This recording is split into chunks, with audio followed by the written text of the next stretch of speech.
just a little over a week ago, as many of you know, or some of you know, Odille's mother passed away. So first of all, we'd like to say thanks for all the thoughts and well wishes during that time. But the other thing that we'd like to address, what we'd like to spend our time with today, is that during that time, we had several questions or people writing in or commenting on how Odille was doing through this time. So we have a couple of questions that we thought we'd deal with today in regards to dealing with grief and loss. Yes, indeed.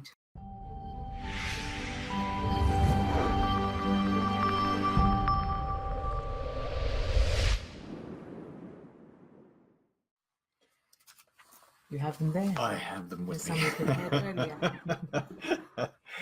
So I think that the common the common question is in regards to what we teach, what we practice. And I'm just going to kind of ask this question interview style. So how did you deal with the loss? How did you feel like that experience went? Right. Thank you.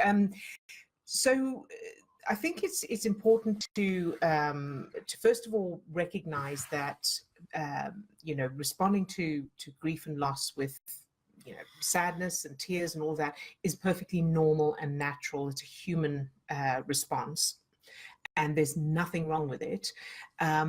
The key is to not stay there for any longer than is necessary, so to speak. So obviously it was very sad, and I responded accordingly. But because of what we teach, because of what I know, the fact that wherever you put your focus determines the chemicals your brain and body are producing, which determines how you're feeling. When you, and normally, quite naturally and humanly, focus on the sadness, the loss, the regret, and any other negative emotions, thoughts like I'll never see this person again, or in our case, we didn't make it in time to see her before she died. That was obviously quite a emotional thing. But as you think about that, you're producing those stress chemicals that are perpetuating those negative feelings.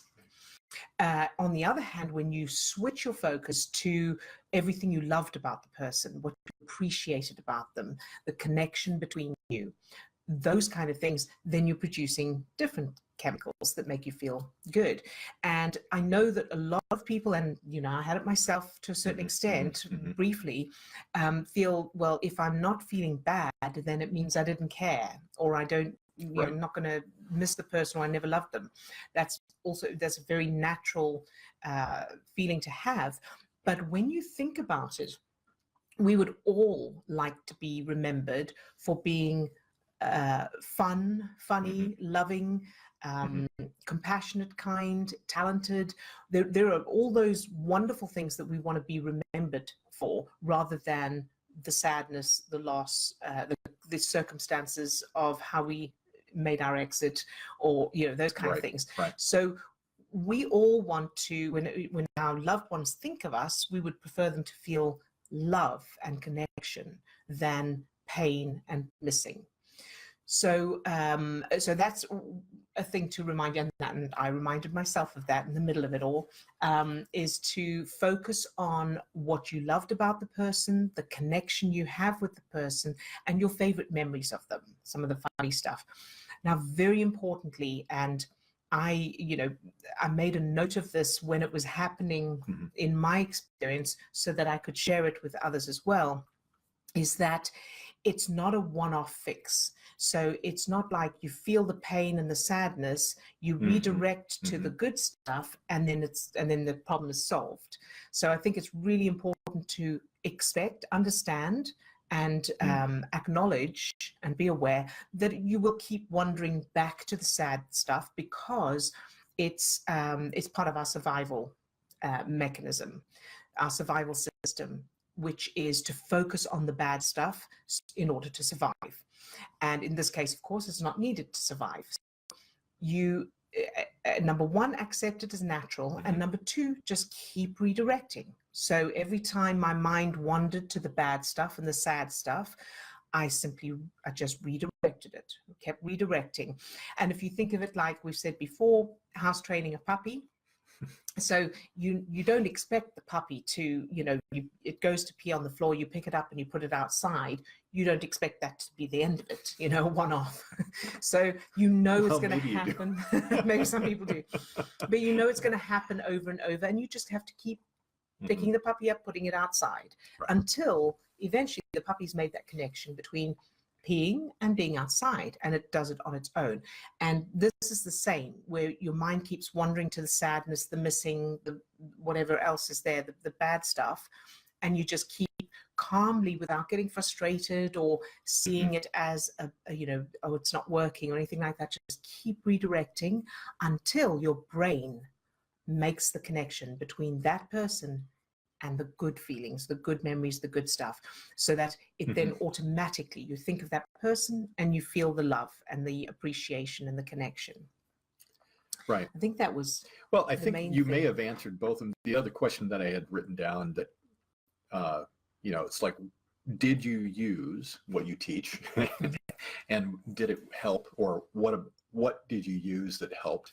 So, and there's another part to what we teach as well, of course. So the first is controlling or gaining control of your emotions in the moment, which is done by redirecting your focus.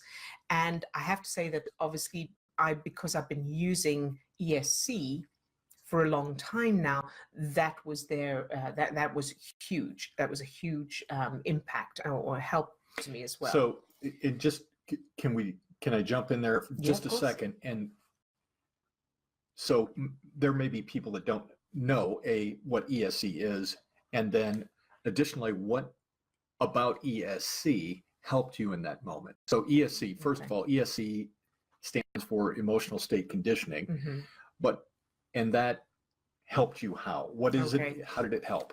Well, so going through the ESC program to master means that most of the time I am in a state of, in a feel-good state, and basically, unconditional love, so that it means that I have less the